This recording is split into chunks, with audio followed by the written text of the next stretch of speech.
Kemudian beliau syarah sesuai dengan syuruhat atau kumpulan kalam ulama yang terdahulu seperti Ibnu Qayyim, Ibnu Taimiyah, dan asar-asar dari salaf yang lain. Makanya cocok dibuat untuk kajian, misalnya satu hadis, satu pertemuan atau dua hadis. Nah, hadis atau kitab ahadis atau permasalahan islahul qulub, memperbaiki hati, adalah hadis-hadis yang senantiasa dibahas para ulama untuk memperbaiki hati kita, untuk mengingatkan lagi. Kemudian di mana berkaitan dengan hati, itu di antara perkara yang banyak ucapan tentang hati dan akal. Karena sebagian mengatakan hati dan akal berbeda, sebagian lagi mengatakan itu sama. Mengatakan bahwa hati itu tempat, akal itu tempatnya di hati. Akal itu tempatnya di hati. Berkaitan akal juga itu menjadi perselisihan di orang-orang yang mendefinisikan hakikat tentang akal. Apa itu akal? Apakah akal itu otak? Apakah otak itu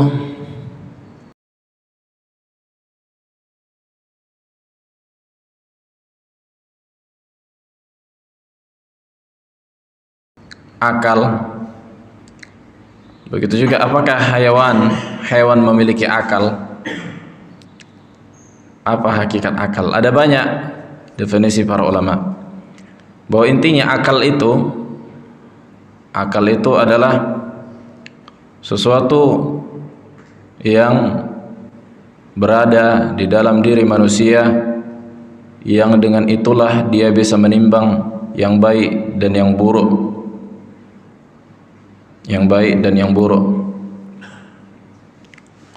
dan kekuatan dia menimbang baik dan buruk, kata para ulama, itu sesuai dengan idrakul hawas, sesuai dengan panca indera dan apa yang dia lihat ketika dia hidupnya. Jadi akal itu bisa bertingkat-tingkat, bisa semakin besar dia. Makanya akal anak SD nggak sama dengan akal anak SMP. Anak SMP nggak sama akalnya dengan SMA. SMA nggak sama dengan kuliah. Kuliah nggak sama dengan S2, S3 sampai umur 70. Akal orang itu beda-beda sesuai dengan al-hawas, sesuai dengan panca indera yang dia lihat, yang dia gunakan. Semakin banyak pengalamannya, makin berakal dia. Makanya kata Nabi SAW, inna al-barakah ma'a kibarikum, sesungguhnya keberkahan itu bersama dengan orang-orang tua kalian. Sebutkan para ulama bahwa yang dimaksud dengan tua di situ tua umur dan tua pengalaman, tua ilmu. Ilmu itu juga ilmu syar'i dan ilmu pengalaman.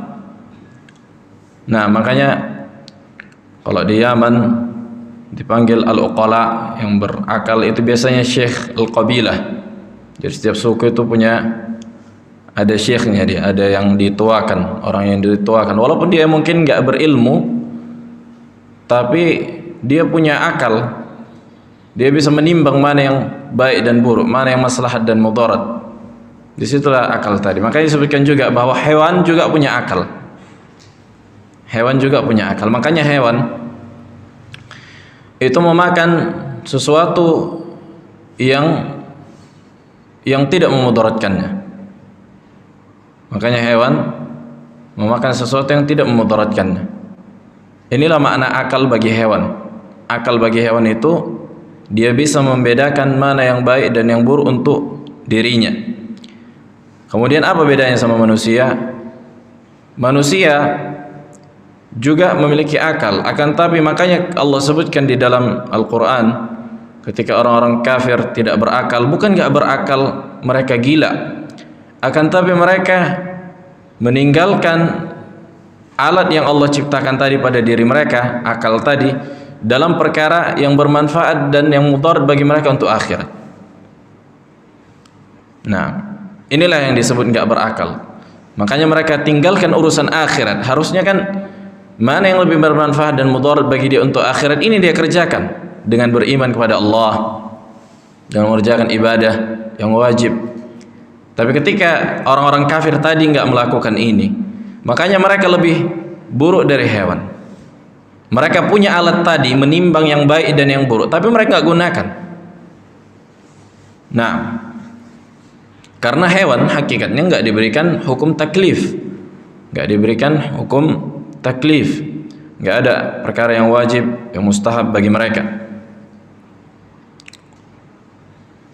Berkata Syekhul Islam Ibn Taimiyah tentang akal, min babi faedah, "Tsumma minan nas yaqul al-aqlu huwa ulumun daruriyatun." Kata beliau, akal itu sebuah ilmu daruri. Ilmu daruri itu ilmu kan terbagi dua dari sisi pengambilannya. Ada yang dikatakan ilmu daruri. Ilmu daruri itu yang enggak butuh pendalilan. Huwa ilmu alladzi la yustadallu bihi. Enggak butuh pendalilan, la yustadal. Seperti apa? Seperti matahari itu cerah, api itu panas. Butuh enggak di cross check dalil menunjukkan apa? Matahari panas? Enggak. Ini yang dikatakan ilmu daruri. Begitu juga dalam ilmu syariat, ada dikatakan ilmu daruri. Ini kan umum. Ini kan umum. Jadi matahari atau api itu panas dikatakan ilmu daruri. Kenapa? Nggak butuh dalil, nggak butuh di cross check, nggak butuh. Bahkan kita bingung kalau ditanya apa dalilnya bahwa api itu panas, kan gitu. Apa buktinya api itu panas? Ya udah tinggal pegang. Nah, ini dikatakan dalam secara hukum dunia. Kemudian ilmu syar'i juga, para ulama membagi ilmu syar'i ini menjadi dua, ilmu daruri dan ilmu nazari. Ilmu daruri itu nggak butuh dalil. Sebagaimana apa? Salat zuhur 4 rakaat, salat asar 4 rakaat, wajibnya salat zuhur, wajibnya salat asar, itu nggak pernah dibahas para ulama. Kenapa? Diketahui seluruhnya tentang wajibnya. Walaupun ada, bisa dicari, nah bisa ada, tapi nggak pernah dibahas para ulama. Kenapa? Karena ketahui. Nah, inilah yang dikatakan para ulama, man ankara syai'an min ad-din bid-darurah fahuwa kafir. Siapa yang mengingkari ilmu tentang agama yang diketahui secara pasti seperti apa? Haramnya zina, haramnya khamar, maka dia akan kafir. Adapun mengingkari perkara yang masih bisa diperselisihkan, masih bisa dalilnya diadukan, maka ini enggak kafir. Nah, jadi kata beliau, al-aqlu huwa ulumun daruriyatun. Ilmu itu, akal itu sebenarnya sebuah kumpulan ilmu daruri, kata beliau. Wa minhum man yaqul al-aqlu huwa al-amal bimujib tilkal al-ulum. Kata sebagian lagi mengatakan akal itu adalah amalan dari konsekuensi teori yang diketahui di dalam kehidupan. Jadi ada yang mengatakan akal itu ilmu teorinya, ada yang mengatakan akal itu apa? Ilmu amalan dari pengaplikasian dari ilmu tadi. Jadi yang benar, was-sahih kata beliau, anna ismal aqal yatanawal hadza wa hadza. Maka yang benar kata Ibnu Taimiyah, akal itu mencakup ilmu dan praktiknya tadi. Wa qad yuradu bil aqli nafsu al-gharizah allati fil insani allati biha ya'lamu wa yumayyizu wa yaqsid al-manafi' duna al-madar. Begitu juga kata beliau bahwa akal itu adalah sebuah fitrah yang Allah ciptakan dalam diri manusia, yang dimana dengan itulah dia bisa membedakan yang baik dan yang buruk. Makanya orang gila juga sebenarnya dia memiliki akal, akan tapi apa? Akalnya nggak sempurna. Makanya dikatakan orang-orang yang berkekurangan. Artinya nggak ada kita lihat orang gila makan api karena dia tahu itu mudarat. Nah, inilah bentuk akal dia. Makanya hakikatnya kayak hewan. Makanya dia nggak bisa lagi membedakan bahwa sholat itu wajib, bahwa beribadah, akidah, nggak ada lagi ke situ. Udah nggak bisa lagi. Makanya di situ loh kayak hewan sebenarnya. Kalau orang yang udah gila, akan tapi dia hakikatnya memiliki akal. Sebagaimana yang dikatakan Al-Imam Ahmad rahimahullah, ini masih kalam Ibnu Taimiyah, kama qala Ahmad bin Hanbal wal Harith Al-Muhasibi wa ghairuhuma, qala innal aqla gharizatun, akal itu adalah sebuah yang Allah tanamkan di dalam jiwa manusia.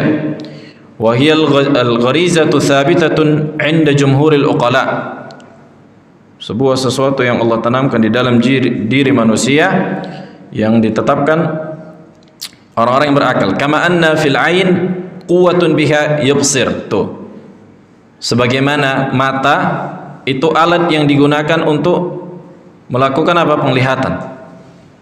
Jadi apakah penglihatan itu mata? Apakah penglihatan itu mata? Hah? Apakah penglihatan itu mata? Apakah mata itu penglihatan? Beda kan? Penglihatan itu kan perbuatan mata tadi yang melihat. Makanya nggak semua mata itu bisa melihat. Sebagian orang buta, dia punya mata tapi nggak bisa melihat. Nah begitulah nanti akan pembahasan hati tadi. Jadi pendengaran itu bukan telinga, telinga itu alatnya. Nah kemampuan idrakul aswat, kemampuan kuping untuk menerima suara tadi itu dikatakan apa? Pendengaran. Makanya ada orang punya kuping tapi nggak mendengar. Begitu juga lah akal. Akal itu kemampuan hati untuk membedakan mana yang baik dan buruk. Jadi perbuatannya tadi katakan akal. Baik. Kalau fil lisani quwwatu yadzuq, begitu juga lisan digunakan untuk merasakan, mengecap yang manis, yang pahit. Wa fil aljild, begitu juga dengan kulit. Quwwatun biha yalmasu, kekuatan atau alat yang digunakan untuk meraba. Wa amma qauluhu aina maskanul aql fihi, kemudian adapun pertanyaan di mana tempat akal manusia? Qala fal aqlu qa'imun bi nafsi al-insan allati ta'qil, itu berada di dalam diri manusia. Wa ammal badan, adapun badan manusia, fahuwa muta'alliqun bi qalbihi, berkaitan, jadi badan manusia itu berkaitan dengan qalb, karena kita pembahasan islahul qulub akan kita bahas tentang masalah hati. Begitu juga apakah hati itu hati yang dalam bahasa Arab qalbun itu dikatakan jantung. Qalbun dalam bahasa Arab bisa dikatakan apa? Jantung, bukan hati yang pankreas atau yang dikatakan kabid. Dalam bahasa Arab itu hati itu dikatakan kabid, kabidun, tamam, atau fuadun, itu dikatakan hati. Sementara dalam bahasa Arab qalbun itu apa? Jantung. Cuma qalbun diterjemahkan ke bahasa Indonesia jadi apa? Jadi hati kan gitu. Kenapa? Karena akan datang nanti di dalam hadis. Karena jantung itulah yang memompa seluruh anggota badan. Itulah yang mengalirkan darah ke seluruh organ. Baik, kama qala ta'ala afalam yasiru fil ardi fatakunu lahum qulubun yaqiluna biha. Tidakkah mereka berjalan di muka bumi melihat tanda-tanda kebesaran Allah sehingga lahum qulubun, mereka memiliki hati, yaqiluna biha, yang dengan hati tadi mereka bisa memikirkan mana yang baik dan yang buruk agar beribadah kepada Allah. Wa qila li Ibnu Abbas, dikatakan kepada Ibnu Abbas, bimadza nilta al-ilm, bagaimana engkau meraih ilmu? Qala bilisanin saul, dengan lisan yang senantiasa bertanya. Wa qalbin aqul, dengan hati, ini saksi bahasanya, dengan hati yang selalu berfikir. Dengan hati yang selalu berfikir. Makanya semakin banyak orang memikirkan dan bertanya, maka semakin bertingkat wawasannya, meningkat wawasannya. Lakin lafzul qalb, akan tapi lafaz qalb qad yuradu bihi al-mudghah as-sanburiyah asy-syakl allati al-janib al-aysar min al-badan.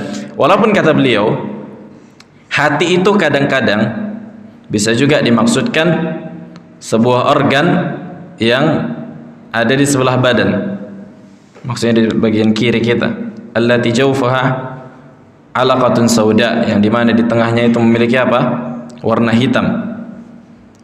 Nah, Kalau hati di sebelah kiri apa sebelah kanan? Ada yang enggak orang medis di sini? Baik. Sebagaimana disebutkan dalam hadis, inna fi al-jasadi mudghatan, sesungguhnya di dalam jasad itu ada segumpal, ada gumpalan. Idza saluhat saluhal jasadu kullu, apabila bagus, baguslah seluruh anggota badan. Wa idza fasadat fasada al-jasadu kullu, ala wahyal qalb, kama qala alaihi wasallam. Nah, begitu juga hati itu kadang, al-qalbu dalam bahasa Arab, kadang-kadang dimaksudkan kata beliau batin al-insan mutlaqan, yakni dalam diri manusia. Jadi hati, qalbun dalam bahasa Arab itu ada banyak. Bisa maknanya jantung, bisa maknanya kabid, bisa maknanya apa? Jiwa dalam diri manusia. Jiwanya itu dikatakan juga hati. Kama qala Ibnu Taimiyah hada. Qala fa inna qalba syai' batinuhu, karena qalbu syai' dalam bahasa Arab dikatakan batinuhu, dalamnya dia, isinya dia. Ka qalbi al-hintah, sebagaimana hintah. Hintah gandum atau sejenis biji-bijian seperti gandum. Wal lauzah atau kacang. Kan itu dikatakan batin al-lauz. Lauz itu ada tengahnya kacang, itu dalamnya itulah dikatakan. Wa nahwu dzalik. Nah, makanya akal, kembali ke akal dan hati itu memiliki apa? Memiliki hubungan erat antara akal dan hati. Dan akal manusia berkaitan dengan apa? Dengan panca indera. Akal manusia itu berkaitan dengan panca indera. Makanya di dalam agama nggak bisa ada sebagian perkara yang nggak bisa akal manusia digunakan di situ. Ada sebagian perkara yang akal manusia nggak sampai situ, dia nggak bisa kita gunakan akal. Kenapa? Contohnya memahami perkara yang gaib, memahami sifat-sifat Allah. Bagaimana mengetahui bentuk dari sifat-sifat Allah tadi? Nggak bisa akal di situ. Kenapa? Karena berkaitan dengan panca indera, sementara Allah nggak pernah kita lihat. Begitu juga disebutkan sirat, begitu juga mizan, timbangan, bagaimana bentuknya? Allahu a'lam, karena nggak tahu. Kalau dalam surga saja ada nikmat-nikmat yang disebutkan, kita nggak tahu bentuk dan kaifiyahnya, kan gitu. Kama qala alaihi wasallam, a'dadtu hadis qudsi, a'datul jannah li ibadi as-salihin ma lam 'ain ra'at wa la udhun sami'at wa la ala qalbi khataril bashar. Nah, aku siapkan surga yang tidak pernah didengar manusia kenikmatannya. Enggak pernah mereka dengar. Dan tidak pernah dilihat oleh mata. Dan tidak pernah terbesit oleh hati. Sementara di surga disebutkan di dalamnya ada bidadari, ada buah pisang, ada anggur, inab, ada sungai-sungai. Tapi hakikatnya nggak tahu kita. Nah, begitulah. Kalian tahu maknanya ada surga, tapi hakikatnya berbeda. Nah, begitulah sifat Allah. Kalian tahu maknanya Allah punya wajah, tapi hakikatnya, bentuknya bagaimananya kalian nggak tahu. Gitulah penggambaran pendekatan pemahamannya. Bahwa di dalam surga perempuan itu berbeda bentuknya dengan di dunia. Nggak pernah kita bayangkan bagaimana sebelumnya. Nah, kita tahu tapi perempuan itu perempuan gitu. Anggur itu anggur. Begitu juga dalam perkara asma sifat dan perkara-perkara yang lain seperti mizan. Orang-orang yang menolak sifat Allah tadi, mereka tetapkan bahwa orang-orang Asy'ariyah sebagian mereka kata mereka, kita nggak tahu bagaimana bentuk timbangan hari kiamat. Udah, kita nggak tahu katanya. Cukup kita imani bahwa maknanya timbangan-timbangan. Tapi kenapa dalam perkara asma sifat, nama dan sifat Allah mereka katakan ini nggak masuk akal bagi kami? Berarti kan kontradiksi mereka. Dan inilah yang dibahas Ibnu Taimiyah di kitab Fatwa Al-Hamawiyah. Baik, sekarang kita masuk ke pembahasan kitab. Qala hafizahullah taala, al-qalbu huwa al-asl. Qalbu, hati itu adalah yang utama, yang inti. Al-asl dalam bahasa Arab secara mustalah bisa maknanya apa? Dalil. Supaya ketika kita membaca kitab, kita tahu maknanya. Makanya yang susah baca kitab itu bukan sebatas mengetahui mubtada khabar, mengetahui i'rabnya, tapi bagaimana para ulama menggunakan lafaz ini, untuk apa mereka gunakan. Itu yang memahami mustalahnya yang sebenarnya yang sulit. Al-qalbu wal asal. Al-asal bisa maknanya dalil, bisa maknanya al-qaidah syar'iyyah yarji'u ilaiha, sebuah kaidah syar'i yang kembali kepadanya. Bisa juga maknanya apa? Kaidah yang umum, atau bisa juga maknanya yang inti, yakni al-ghayah. Al-asal pusat utama, pusat pembahasan yang utama itu adalah hati. Nah, kemudian beliau masukkan hadis An-Nu'man ibn Bashir radhiyallahu taala anhuma. Qala sami'tu Rasulullah alaihi salatu wassalam yaqul wa ahwa An-Nu'man bi usba'i ila udhunayhi. Yani aku mendengar kayak gini dari Nabi alaihi wasallam, aku dengar langsung nih. Menunjukkan sanad Ali, langsung aku dengar Nabi yang ngomong. Kata Nabi alaihi wasallam, innal halala bayyin wa innal harama bayyinun wa bainahuma mushtabihatun la ya'lamuhunna katsirun minan nas faman ittaqa asy-syubuhat istabra'a li dinihi wa 'irdihi wa man waqa'a fi asy-syubuhati waqa'a fil haram. Kata Nabi SAW, sesungguhnya yang halal itu jelas hukumnya, halal itu jelas hukumnya, dan yang haram itu jelas hukumnya. Wa bainahuma, dan di antara yang keduanya, antara halal dan haram, inilah yang dikatakan mushtabihat, samar-samar, abu-abu, yang tidak banyak mengetahuinya dari kebanyakan manusia. Artinya sedikit yang tahu. Itulah pentingnya menuntut ilmu, supaya yang halal itu jelas bagi kita, yang haram itu jelas. Bahkan sebagian manusia menganggap yang halal itu haram dan yang haram itu halal, saking jahilnya terhadap perkara agama. Nah, kemudian kata Nabi, maka barang siapa yang menahan dirinya dari perkara yang syubhat tadi, maka sungguh dia telah menyelamatkan agamanya, kehormatannya. Dan siapa yang terjatuh kepada syubhat, waqa'a fil haram, maka dia telah terjatuh pada dalam perkara yang diharamkan. Karra'i yar'a haula al-hima, sebagaimana seorang tukang ngangon kambing yang menjaga gembalaannya. Yushiku an yarta'a fihi, yang hampir-hampir keluar dari situ. Ala wa inna likulli malikin hima, karena setiap pemilik dari gembalaan kambing itu memiliki penjaga. Ala wa inna himallah maharimuhu, sesungguhnya penjagaan Allah itu apa-apa yang Allah haramkan. Ala wa inna fil jasadi mudghatan, sesungguhnya di dalam hati itu apa? Memiliki gumpalan. Idza salahat salahal jasadu kullu, apabila bagus gumpalan tadi yang di dalam diri manusia, baguslah jasadnya seluruhnya. Wa idza fasadat fasadal jasadu kullu ala wa hiya al-qalb, muttafaqun alaih, rawahul Bukhari wa Muslim. Berkata Syekhul Islam Ibn Taimiyah rahimahullah, wa fil jumlah al-qalbu huwal asl, yakni secara keseluruhan hati itu adalah inti. Sebagaimana yang dikatakan kama qala Abu Hurairah radhiyallahu taala an, al-qalbu malikul a'dha wal a'dha'u junuduh. Kata beliau, hati itu adalah yang utama, itulah pemimpin. Al-qalbu malikul a'dha, dialah yang mengatur seluruh anggota badan. Wal a'dha'u junuduh, dan anggota badan tadi itulah prajuritnya. Fa idza tabal malik, apabila sang pemimpin itu bagus, tabat junuduhu, prajuritnya juga akan bagus.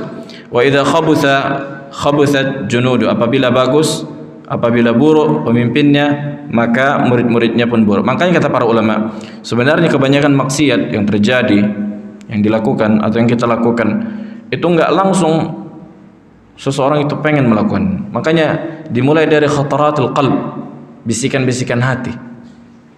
Kemudian dia biarkan sampai besar, sampai pada tingkat azimah, sampai pada tingkat tekad. Maka sampai siapa yang ini disebutkan Ibnu Rajab rahimahullah, siapa yang sampai tingkat tekad dia tahan, dia batalkan, ini yang diberikan apa? Diberikan pahala. Dia batalkan tadi, udah sampai mau mengambil sebab, misalnya mau pergi ke tempat-tempat dugem misalnya, kemudian dia batalkan karena niat, karena ikhlas, bukan karena dia nggak mampu, bukan karena pecabannya misalnya, tapi karena dia ikhlas karena Allah, dia takut, maka dia batalkan, ini yang diberikan pahala. Adapun hanya sebatas enggak terbesit misalnya, yakni khataratil qalb, kata para ulama, enggak diberikan ajar. Nah,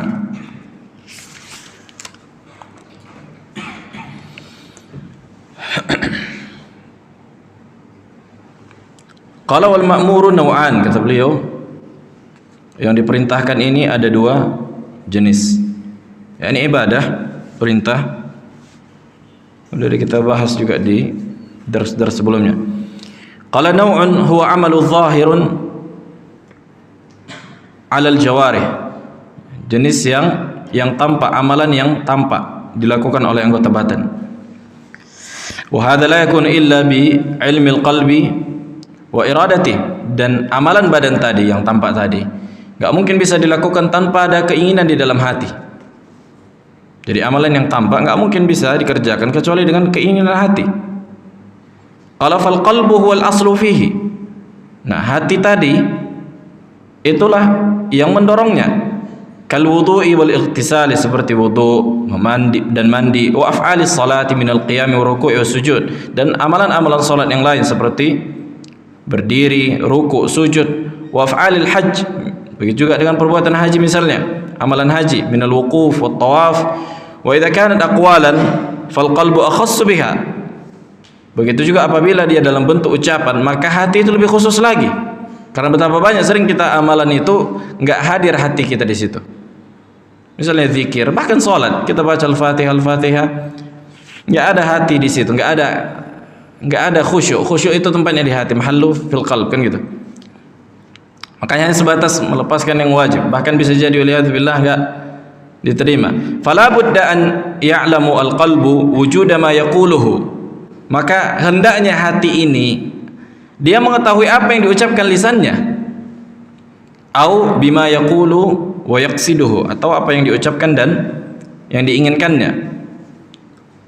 Fatabayyana bihadza anna al-qalb huwa al-aslu fi jami'il af'al wal aqwal. Maka dari sini kita mengetahui, ini masih dari kalam Ibnu Taimiyah yang panjang, cuma ana singkat. Maka dari sini kita mengetahui bahwa hati itu adalah kunci dari seluruh amalan. Nah, dan udah kita bahas, bukanlah artinya yang penting hati, maka amalan enggak penting. Enggak. Karena amalan tadi juga bisa memperbaiki hati.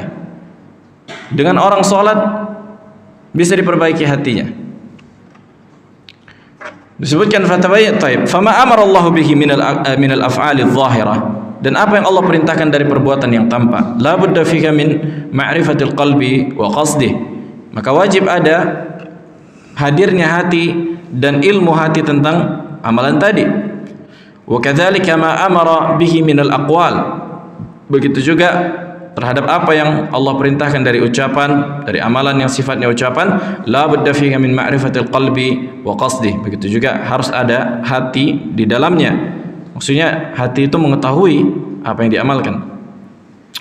Wa bihadza aidan ya'lamu anna al-qalb aw yu'lamu anna al-qalb idza amara bil iman billahi wa hubbihi wa ta'zimihi wa khawfihi wa raja'ihi wa tawakkuli alaihi wa ikhlasid dini lah, tabatil jawarih wa saluhat.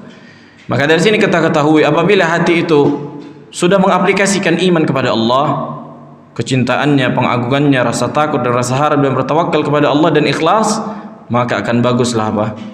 Baguslah anggota badan. Bal la yatimmu syai'u minal ma'muri bihi zahiran illa biha.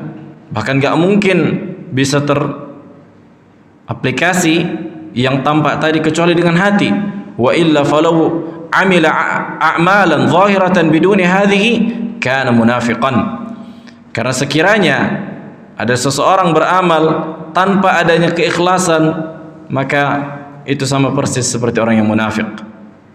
Thumma hiya fi anfusiha tujibu li sahibiha a'malan zahiratan tuwafiqaha fi zakai wa al-istiqamah. Maka dari situ, maka pada diri manusia, apabila dia ikhlas, apabila dia mengharapkan hanya kepada Allah, hatinya tadi bersih ketika beramal, maka akan meraih kesucian dan keistiqomahan di dalam agama.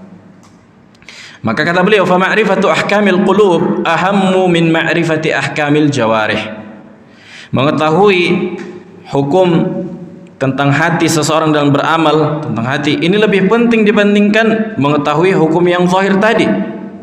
Itulah nanti akan dibahas misalnya tentang tauhid.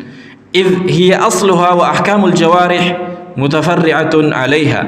Karena hati tadi yang bersih tadi, yang selamat dari kesyirikan, dari bersandar kepada selain Allah, maka apabila telah bersih, maka amalan-amalan jawarih yang tampak tadi ini cabangnya gitu. Wa hiya mautin nazar ar-rabb, dan hati itulah letak posisi di mana Allah melihat manusia.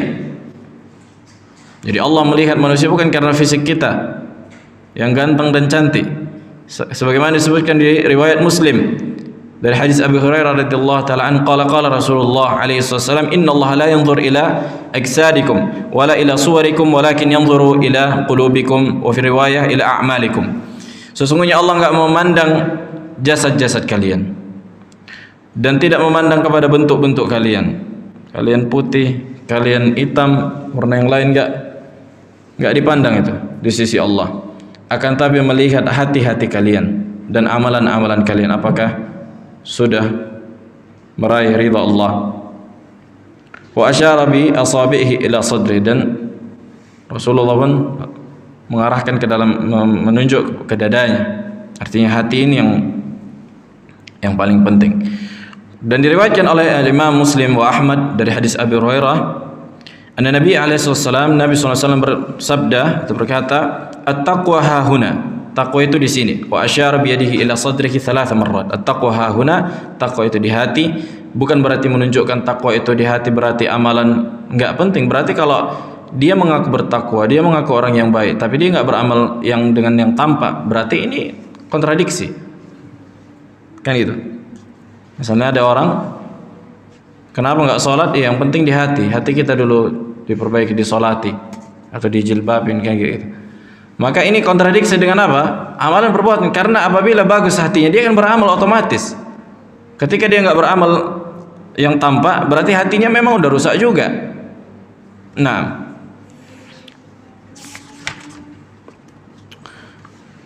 begitu juga disebutkan dalam hadis dari Anas bin Malik radhiyallahu taala anhu, qala Rasulullah alaihi wasallam, Nabi sallallahu alaihi wasallam bersabda, la yastaqimu imanu 'abdin hatta yastaqima qalbuh.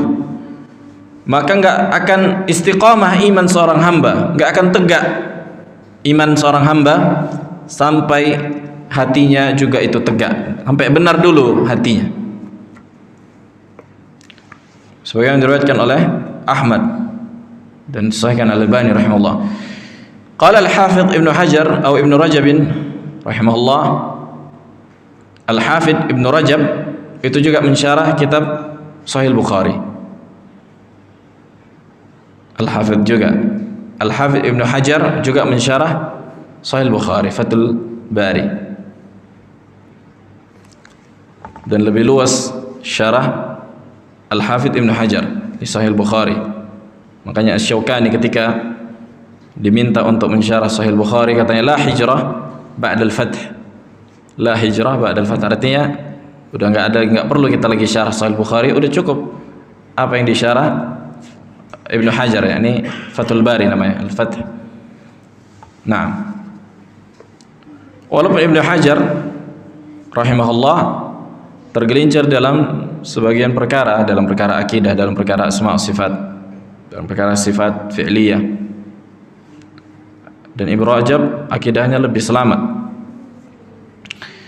Qala rahimahullahu ta'ala wal murad bi istiqamati imanihi, makna dari istiqamah iman seseorang, istiqamatu a'mali jawarihihi, kata beliau istiqamahnya amalan fisiknya yang tampak.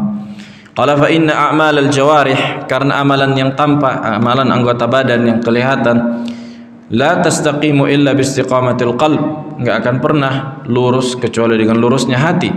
Wa makna istiqamatil qalb, dan makna istiqamahnya hati, kata beliau, an yakuna mumtali'an min mahabbatillah, itu dipenuhi dengan kecintaan kepada Allah, wa mahabbati ta'atihi, dan kecintaan kepada ketaatan Allah, wa karahati ma'siyati, dan membenci maksiat Allah. Wa qala Al-Hasan li rajulin, berkata Al-Hasan Al-Basri kepada seseorang, dawi qalbak, obati hatimu, katanya, fa inna hajatallahi ilal ibad salahu qulubihim. Ma ahsan hadzal kalam. Kata beliau, dawi qalbak, obati hatimu, fa inna hajatallahi ilal ibad, karena keinginan Allah, makanya hajah dalam bahasa Arab bukan maknanya kebutuhan, bukan hanya kebutuhan gitu. Makanya disebutkan dalam hadis, man lam yada' qaul az-zur fi shaumihi, kan gitu, fa inna Allah laysa bihajatin ila imsaki ta'amihi aw syarabihi, atau kama qala alaihi wasallam. Siapa yang enggak meninggalkan ucapan yang buruk dan perbuatan sia-sia, maka Allah enggak butuh. Bukan artinya Allah butuh sebagaimana butuh manusia, tapi hajah di situ bermakna al-iradah dalam bahasa Arab. Jadi fa inna hajatallahi ilal ibad, sesungguhnya hajah, kan gitu artinya fa inna iradatallahi, keinginan Allah dari manusia itu baiknya hati mereka, baiknya hati mereka. Dan ini diriwayatkan oleh Al-Imam Ibn Abi Dunya dalam kitab Tawadhu' wal Khumul, dan Nu'aim di kitab Hilyatul Awliya. Kata beliau, dawi qalbak, obati hatimu, fa inna hajatallahi ilal ibad salahu qulubihim. Maknanya bahwa maksudnya adalah apa yang diminta oleh Allah dari para hamba itu adalah memperbaiki hati.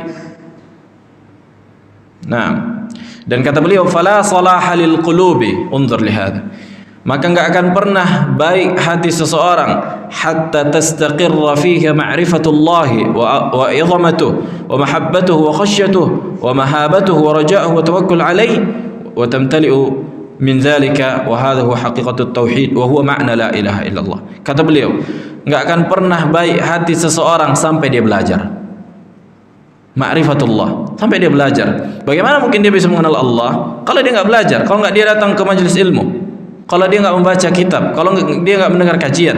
Mungkinkah bagus hatinya?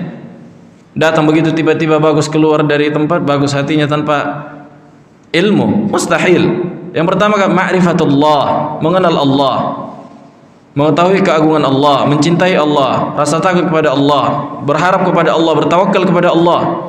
Dan ini semua, kata beliau, enggak mungkin terjadi kecuali dengan tauhid, dan tauhid enggak bisa diraih kecuali dengan ilmu. Maka siapa yang enggak belajar tauhid, yang enggak mau datang ke kajian, dikhawatirkan hatinya akan keras, qalbuhu ran, keras, udah lupa, sementara manusia lupa. Jadi kalau nggak pernah datang ke majelis ilmu, nggak pernah mendengarkan, nggak pernah memudzakarah ilmu yang mungkin udah disampaikan kepada dia, maka akan lupa, akan hilang. Naam. Fa'ulima bidzalika annahu la salaha lil alam. Ini kalimat beliau, subhanallah. Ini kalam Ibnu Rajab.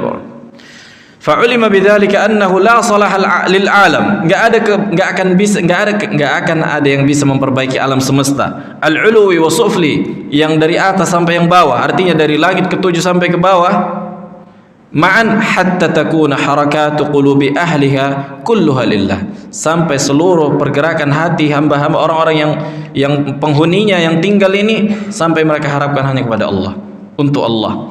Wa harakatul jasad tabi'atun li harakatil qalbi wa iradatihi, dan gerakan jasad manusia itu sesuai dengan hati mereka dan keinginan mereka. Fa in kana harakatuhu wa iradatuhu lillahi wahda, apabila gerakan fisiknya itu mereka harapkan hanya untuk Allah, faqad salaha wa salahat harakatul jasadi kulli, maka akan baik dan baiklah seluruh anggota badan. Wa in kanat harakatul qalbi, apabila gerakan hati tadi, keinginan hati untuk selain Allah, fasada wa fasadat harakatul jasadi bihasabi fasadi harakatil qalb, maka akan rusak anggota badan sesuai dengan rusaknya hati. Jadi ini pentingnya senantiasa menjaga hadir di majelis ilmu, supaya dengan itu kita bisa mengetahui, dan dari situlah Allah berikan hidayah untuk memperbaiki hati dan seterusnya.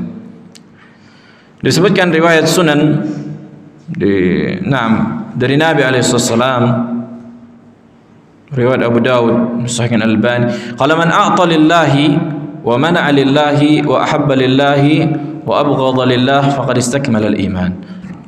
Maka siapa yang memberi untuk Allah dan menahan untuk Allah dan mencintai untuk Allah dan membenci karena Allah, maka sungguh sempurna imannya. Sungguh dia telah menyempurnakan iman.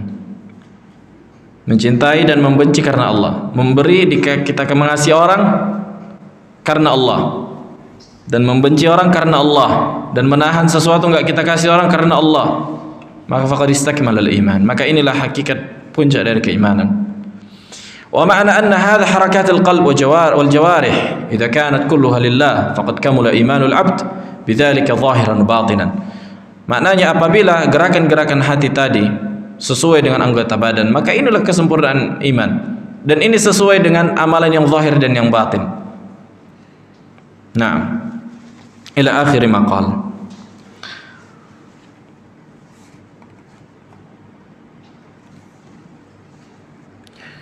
Kemudian kata beliau, "Walihada hafizahullah Syekh Abdul Razzaq, walihada fa inna amra istiqamatil qalb amrun 'azim."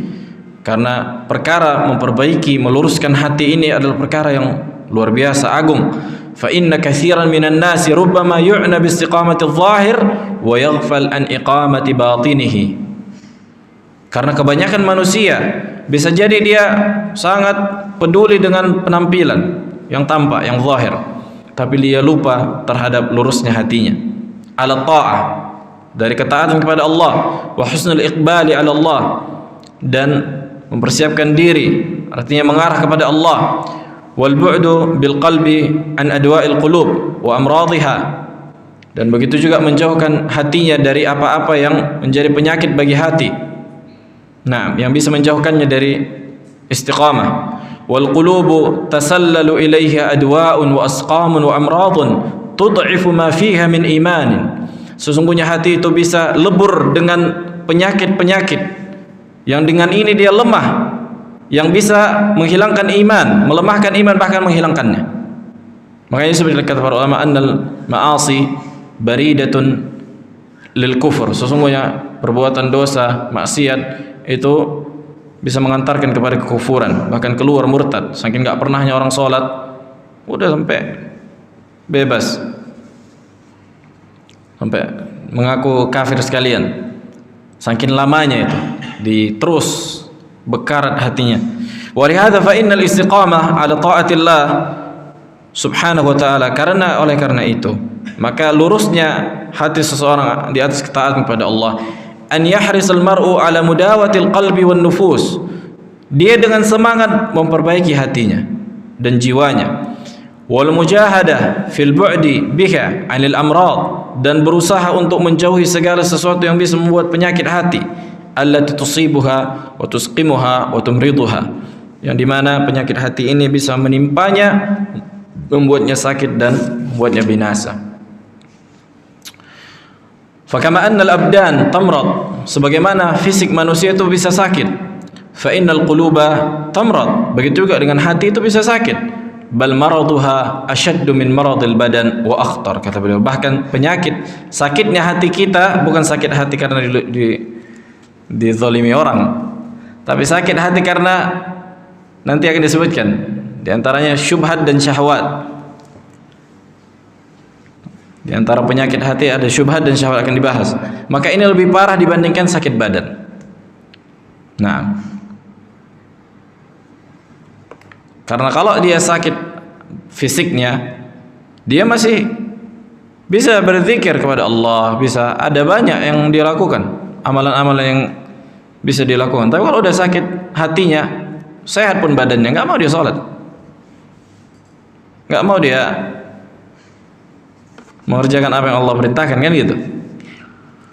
Qala wa min a'zami ma yanbaghi an yu'na bihi tijahul qalb. Perkara yang paling urgent yang perlu diperhatikan dalam perkara hati ini, al-inayatu bi salamatihi min hadhihi al-amrad wal asqam, menjaga dari penyakit-penyakit supaya selamat hati kita ini dari penyakit tadi.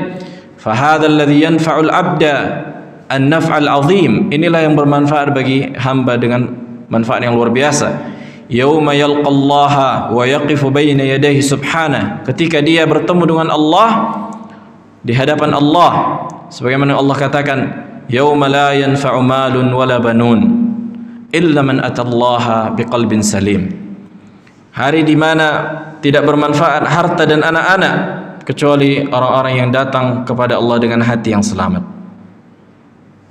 Wal qalbu salim, hati yang selamat, kata beliau, huwal qalbul ladzi salima minasyirki wasyak. Hati yang selamat itu adalah hati yang selamat dari kesyirikan dan keraguan-raguan. Tuh, balik lagi ke masalah tauhid. Masalah kesyirikan dan keraguan-raguan. Jangan sampai seseorang jatuh kepada kesyirikan, waliyadzubillah. Wa salima min kulli amrin yuskhitullah, dan selamat dari seluruh perkara yang membawa kemurkaan Allah. Wa salima minal israri alal bu'di wal ma'asi, dan selamat dari terus menerus dari kejauhan dan maksiat. Makanya kalau enggak pernah datang ke majelis ilmu, makin jauhlah orang. Enggak pernah datang berkumpul dengan orang-orang yang membahas ilmu, orang-orang yang ngaji, makin futur hati itu, makin lemah. Lama-lama jadi udah kayak kembali ke setelan pabrik. Walaupun setelan pabrik harusnya di atas fitrah, tapi maksudnya sebelum dia ngaji udah kayak gitulah, jadi orang awam lagi. Jadi nggak ada lagi terlihat efek-efek ngaji, karena nggak pernah datang, nggak pernah ngobrol dengan orang-orang yang membahas ilmu, penuntut ilmu, ahli ilmu dan seterusnya. Qala wa yalzam min hadhihi salamah min hadhihi al-ashya' al-ittisaf bi adadiha min al-ikhlas lillah. Maka kelazimannya, konsekuensinya apabila kita mau menjauhi kesyirikan dan keraguan-raguan, harus ikhlas, harus masalah tauhid, wal yaqin, dan yakin yang menghilangkan keraguan-raguan. Maka bagaimana mungkin kita bisa yakin terhadap akidah ini kalau kita nggak belajar? Mungkinkah? Berarti ujung-ujungnya kemana? Majelis ilmu, majelis ilmu, majelis ilmu lagi. Mungkinkah orang selamat dari keraguan-raguan tapi tidak pernah menuntut ilmu? Mustahil. Dengan menuntut ilmu, dengan bertanya, dengan muzakarah, inilah yang bisa menghilangkan keraguan-raguan, yang bisa menghadirkan keyakinan. Wal iqbali ala taatillah, dan mengarahkan diri menuju ketaatan kepada Allah, wa mahabbatillah, kecintaan kepada Allah, wa ta'zimihi wa ta'zim syar'ihi, mengagungkan Allah, memuliakan syariatnya. Fa innal qalba idza kana muttasiban bihadhihi al-ashya' saliman min adadiha kana bidzalika qalban saliman lahu an-najah yaum al-qiyamah wal fawz bid darajatil ula yauma yalqa Allah subhanahu wa ta'ala. Maka apabila hati ini telah bersih, sudah teraplikasi tauhid, selamat dari kesyirikan, penuh dengan ketaatan, bukan berarti orang yang ngaji enggak pernah salah, enggak pernah jatuh ke maksiat. La, tapi orang yang ngaji dia tahu kembali kepada Allah. Nah, bukan kita tuntut orang harus sempurna, enggak, pasti ada yang kurangnya. Akan tapi bedanya orang yang, makanya kata Allah di surah beriman, sifat-sifat orang beriman, alladzina idza fa'alu fahishatan aw zalamu anfusahum dzakarullah. Mereka adalah orang-orang yang apabila terjatuh kepada maksiat dan menzalimi diri mereka, kembali kepada Allah. Inilah orang yang beriman. Inilah orang yang Allah siapkan untuk mereka surga. Apabila mereka terjatuh dalam kesalahan, mereka kembali kepada Allah. Fastaghfiru li dzunubihim wa may yaghfiru dzunuba illa Allah wa lam yusirru ala ma fa'alu wa hum ya'lamun. Naam. Berkata Ibnu Qayyim rahimahullah, wa qad ikhtalafat ibaratun nas fi ma'na al-qalbi as-salim. Sebagian manusia berbeda-beda dalam mendefinisikan hati yang bersih, hati yang selamat. Wal amru al-jami' lidzalik, dan perkara yang paling mengumpulkan itu semua, annahu alladhi, hati yang selamat itu kata beliau, annahu alladhi qad salima min kulli syahwatin tukhalifu amrallah wa nahyah. Tuh, Hati yang selamat itu, kata Ibnu Qayyim, hati yang selamat dari syahwat yang menyelisih perintah Allah dan larangannya. Inilah hati yang selamat, selamat dari syahwat.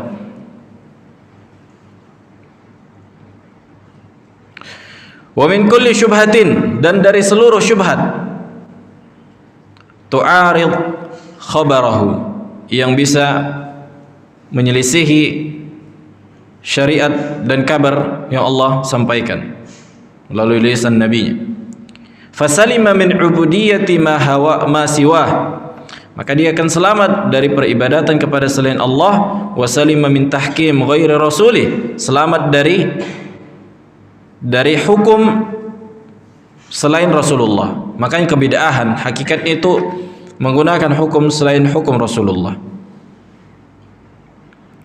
Nah, fasalima fi mahabbatillah ma'a tahkimihi li rasulihi fi khawfihi wa rajaihi wa tawakkuli alaihi wal inabati ilaih.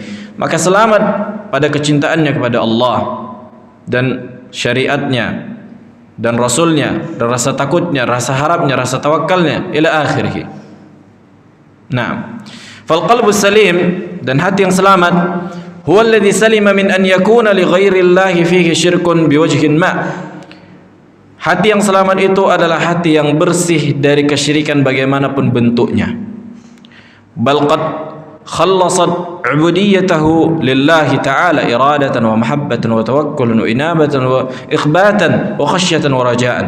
Bahkan dia mengikhlaskan peribadatannya kepada Allah dalam niatnya, kecintaannya, rasa tawakalnya, kembalinya kepada Allah, rasa takut dan rasa harapnya kepada Allah. Seluruhnya itu diarahkan kepada Allah. Makanya balik lagi ke masalah tauhid. Wa khallasa amalahu lillah, dan diikhlaskan amalannya hanya untuk Allah.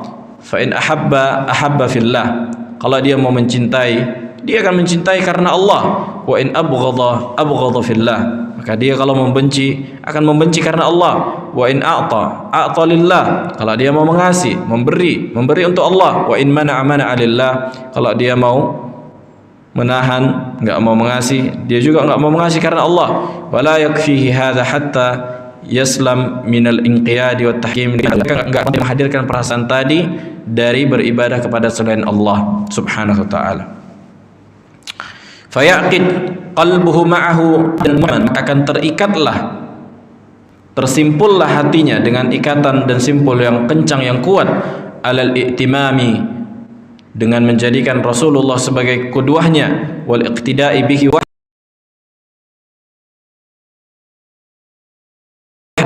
duna kulli ahad fil aqwali wal a'mal, dan menjadikan Allah sebagai apa yang ia harapkan. Min aqwali al-qalbi wa hiya al-aqaid, jadi hati itu memiliki ucapan-ucapan. Kata beliau, aqwalul qalb, ucapan hati itu adalah akidah. Tuh, makanya kembali ke akidah, balik lagi ke akidah, balik lagi ke tauhid. Itu aja memang yang dibahas sampai kita mati. Wa aqwalil lisan wa hiya al-khabar amma fil qalb, dan ucapan lisan itu adalah kabar apa yang ada di dalam hati. Wa a'malul qalb, dan amalan hati, wa hiya al-iradatu wal mahabbah wal karahah wa tawabi'uha. Amalan hati itu adalah seperti keinginan, kecintaan dan membenci.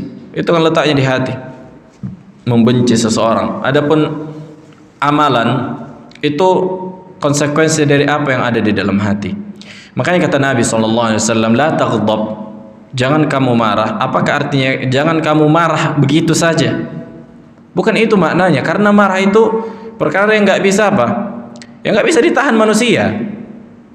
Bisa nggak ditahan manusia marah? Nggak. Tapi la taghdab, jangan engkau melakukan amalan dari marahmu tadi sehingga engkau membuat perkara-perkara yang menyelisih syariat.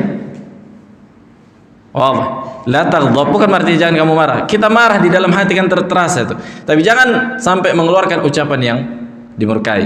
Jangan sampai memukul dalam cara yang nggak benar. Adapun kondisi hati, jangan marah. Aneh marah, cuma aneh sabar, dalam aneh tahan diri aneh untuk nggak melakukan konsekuensi dari marah tadi. Karena ini disebutkan ulama usuliyun, ini perkara yang nggak taklifun la yutaq. Jangan marah udah diam aja, nggak marah hati sampai hati. Di dalam hati kan ada dongkol, itu ada, tapi itulah yang ditahan.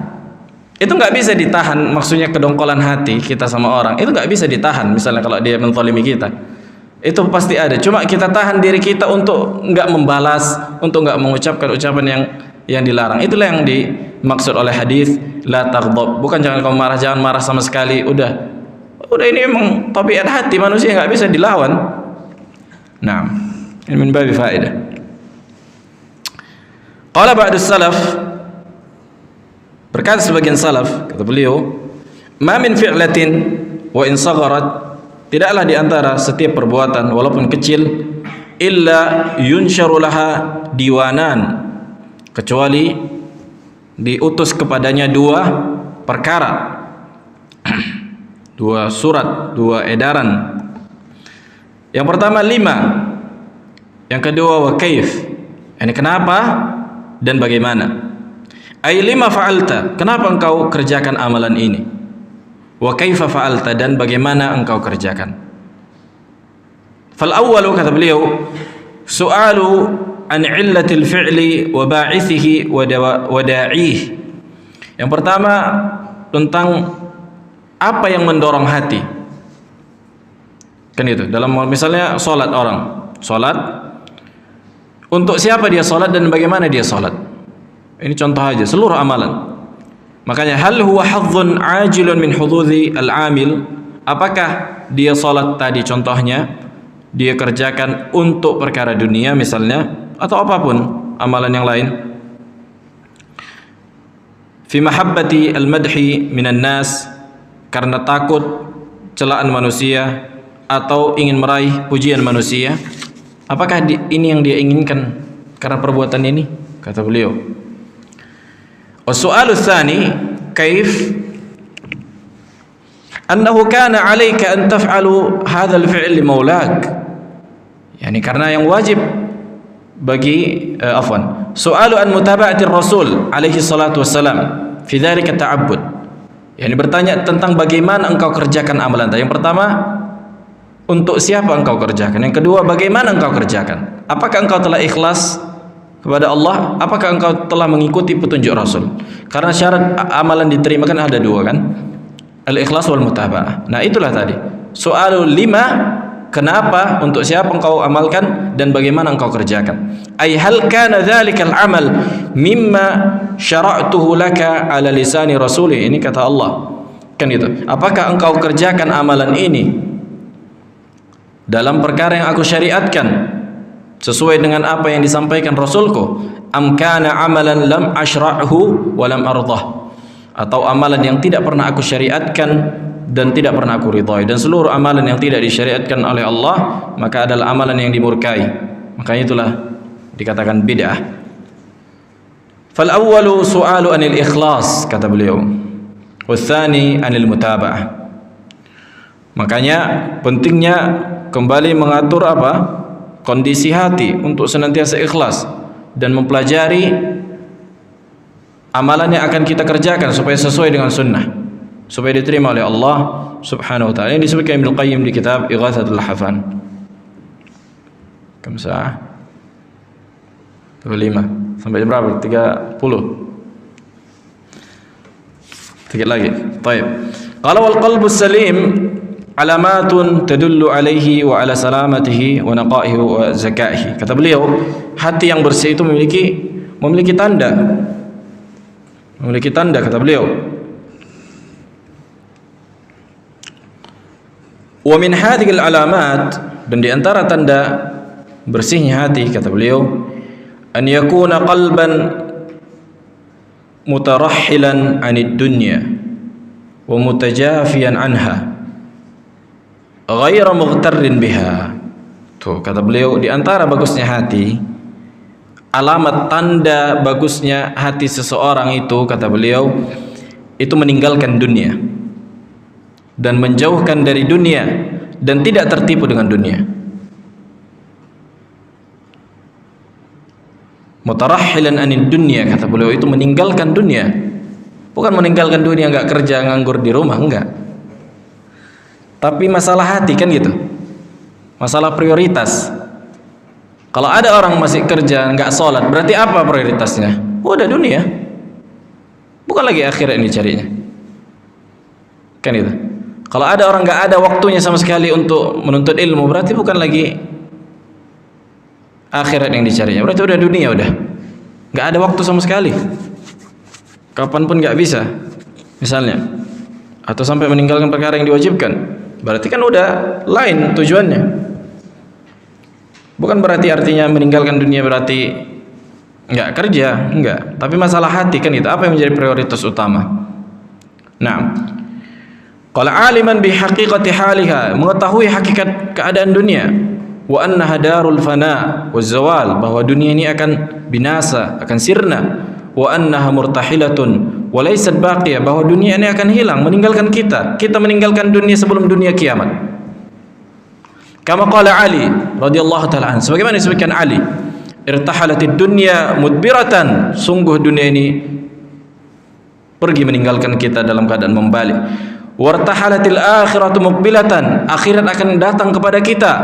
Walikulli wahidatin minhuma banun, di setiap pihak ini memiliki anak-anak. Fakunu min abna'il akhirah wa la takunu min abna'id dunya, jadilah kalian anak-anak akhirat dan jangan kalian menjadi anak-anak dunia.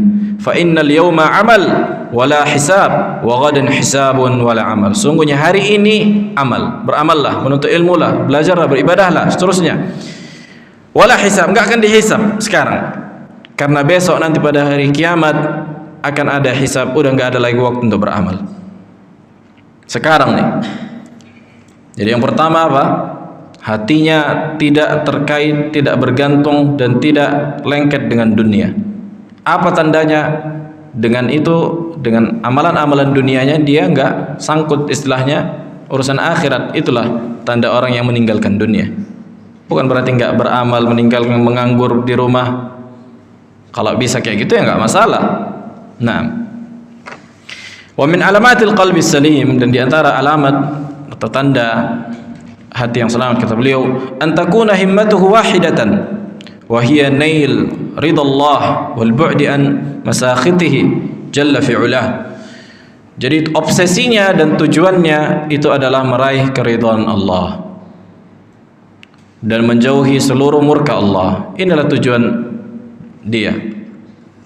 Wa min alamatil qalbi salim, dan di antara alamat atau tanda yang ketiga, kata beliau, jidduhu wa mujahadatuhu lil bu'di anil ma'asi, usahanya dan kemampuannya dan effortnya untuk menjauhi maksiat, wal atham, dan dosa-dosa, wal bid'ah, dan kebid'ahan, wa fi'lil haram, dan perbuatan yang diharamkan, sebagaimana Allah katakan, walladzina jahadu fina lanahdiyannahum subulana wa inna Allah lama'al muhsinin, dan siapa yang berjuang di jalan kami, sungguh akan kami berikan hidayah di atas jalan-jalan kami. Sesungguhnya Allah bersama orang-orang yang ihsan. Sebutkan para ulama min babi faedah bahwa ayat ini turun sebelum syariat jihad itu apa? Diwajibkan. Menunjukkan bahwa jihad di sini adalah dengan beramal saleh.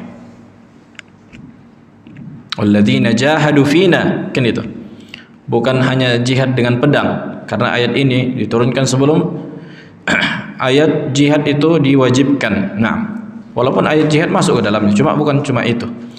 Wa min alamatihi, dan di antara tanda hati yang bersih, kata beliau, al-inayatu bi tashihil amal aktsara min al-inayati bil amali nafsih. Kata beliau, urgensi seseorang, kepedulian seseorang untuk memperbaiki amalannya itu lebih besar dibandingkan memperbaiki amalan itu sendiri. Wadih. Jadi lebih kemampuan dia untuk memperbaiki amal itu lebih besar dibandingkan beramal itu sendiri, gitu. Jadi kemampuan memperbaiki amal, berusaha memperbaiki amal itu lebih besar dibandingkan apa? Dibandingkan mengerjakannya. Jadi bukan asal dikerjakan gitu, tapi benar enggak gitu.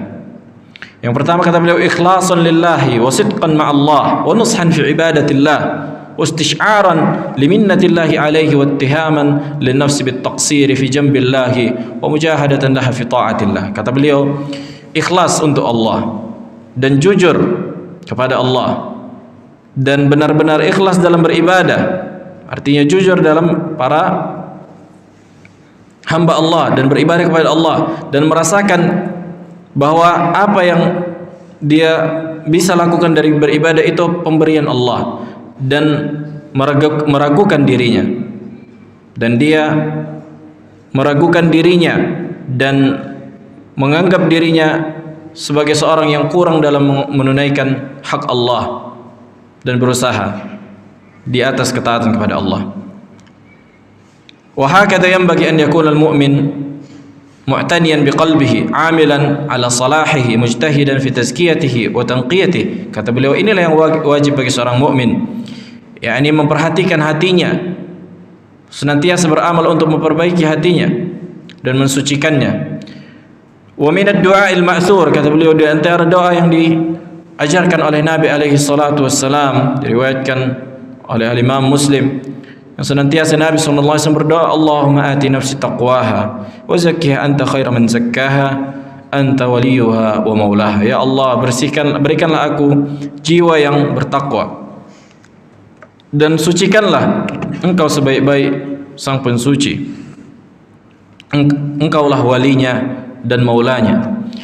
Wajah fil hadis anna Nabi sallallahu alaihi wasallam qala li Shaddad ibn Aus, berkata Nabi alaihi wasallam kepada sahabat Shaddad bin Aus, idza iktanaza an-nasu ad-dananir wad-darahim faktanizu haula'il kalimat. Kata beliau, apabila manusia sibuk mengumpulkan dinar dan dirham, sibuk mencari dunia, ente jangan ikut-ikutan, kata Nabi.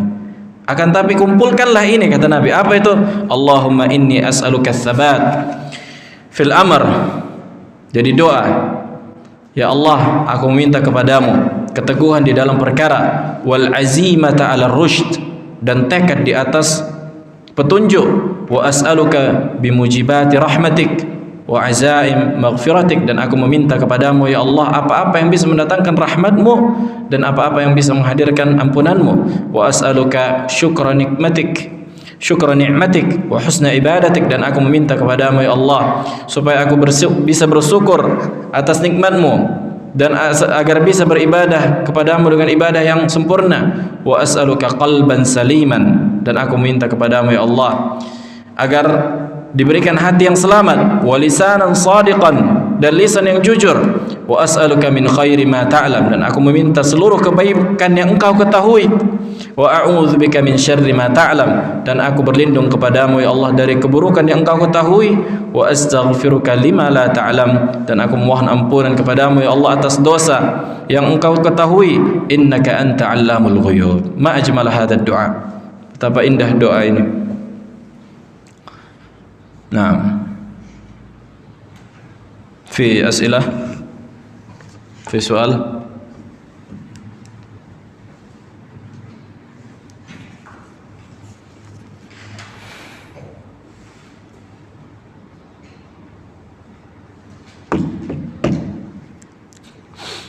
نعم كيف الخبر ها خلاص طيب إلهنا والحمد لله سبحان الله.